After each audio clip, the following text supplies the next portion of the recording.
is just a bit of a spin-off for a guide. So the first question is what?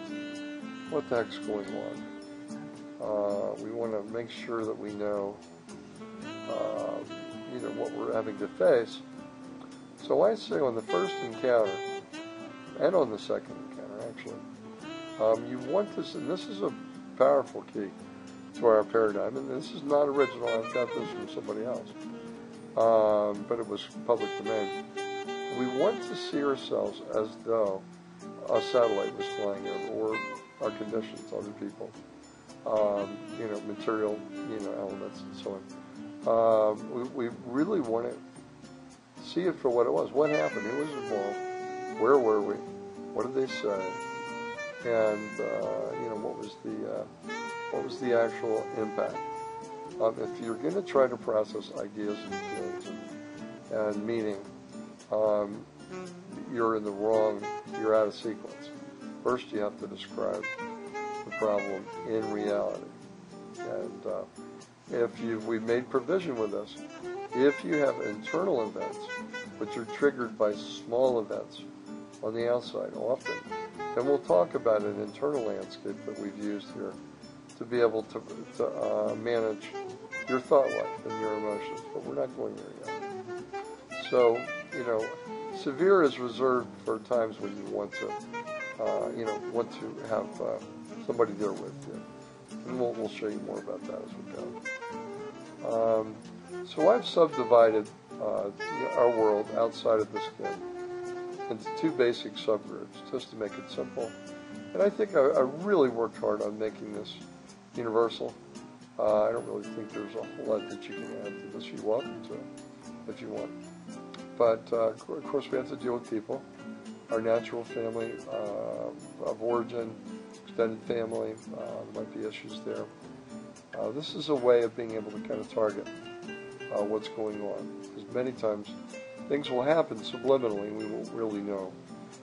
Something checked into our unconscious and we really weren't working our GPS. So, and especially in the family of origin, nuclear family, that could be a natural family, just a couple living together, or a blended family with respect to step families and so on. And then we have the next order of groups, which is the social group, which could be one of many things. And I'm going to break these down in more detail as I go. The social group would be like a church or some place of service that you would go to. We think strongly about it as a church or a home group. There are other groups that you can go to that are formal and informal that can do a lot. AA, NA, Al-Anon, they're all good groups. But the social group should be a place where you receive nourishment and healing and correction if need be, because we need the larger context other than the family.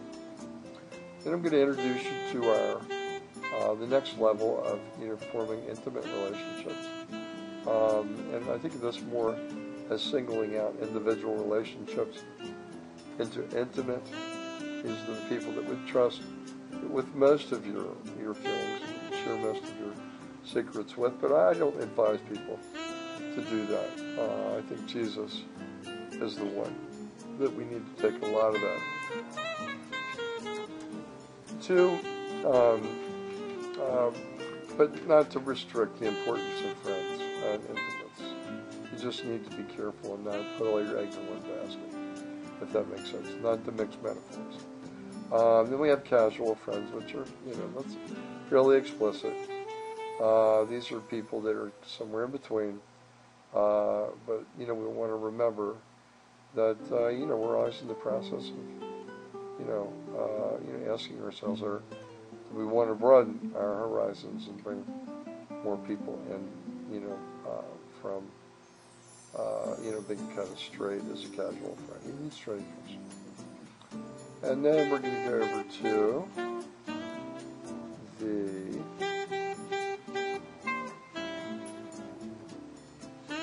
other side. I seem to be doing a lot of things here. Okay. So those are the whats. Now we're going to go over to things. still on the what? If it talks to you, it's a person. If it doesn't, it's a thing. If it's an animal, it's somewhere in between. Go figure. Keep it simple. And if it's not, either one and it talks to you, get the hell out of Dodge. Because it's denying you. And trust me, I say that with absolute sincerity. Things. We're going to be managing things. Property management, time management, money management. Managing, these are what we do with our, with property that we have, the tangible. And time is tangible. How we spend it is tangible. Money management is different than managing property. Different topics, all of which can create severe stress, especially now, if you're not on top of that. And of course, as the model unfolds, you'll understand that with Christ and his empowerment, his perspective, we'll understand that things are not quite as bad as what we think they might be. And then we go into lifestyle issues. We talk about the importance of healthy self-care. What are you doing to get a balanced experience in your life? What do you do for sports and recreation? And what do you do to pamper yourself? What do you do to express yourself? That's self-care. And what do you do to really to become your God is our parent, Jesus is our brother, God is our Father. But we still have some responsibility. We'll be showing you more about this as we go. Of course, then we have our labor, whatever we do to make our money. And for those that don't work, I refer to that as generativity. That at some level, one is expending energy, and doing things. It might be in the garden. It might be in some other context. But labor is, it's just something that we do. And there are a lot of things that happen within that context, I'm sure you'll agree.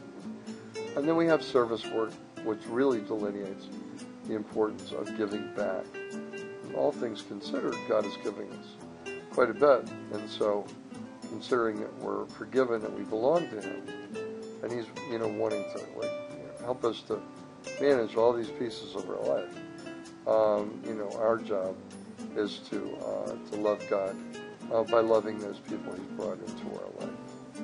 Now, body, gut instincts in the material realm, I'm going to give you a quick breakdown on this.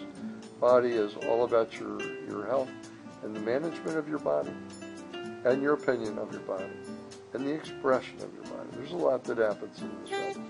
I'll break it down more as we go. But we live in a very complex body in it. And it has a large impact on, how we see ourselves. And it's essentially, the car that we're operating with it. And, sometimes, depending on our youth, we might have more dinks in our body than what other people would do. But God is all about straightening out those things. Then we're going to get into senses and gut instinct. Senses times 5.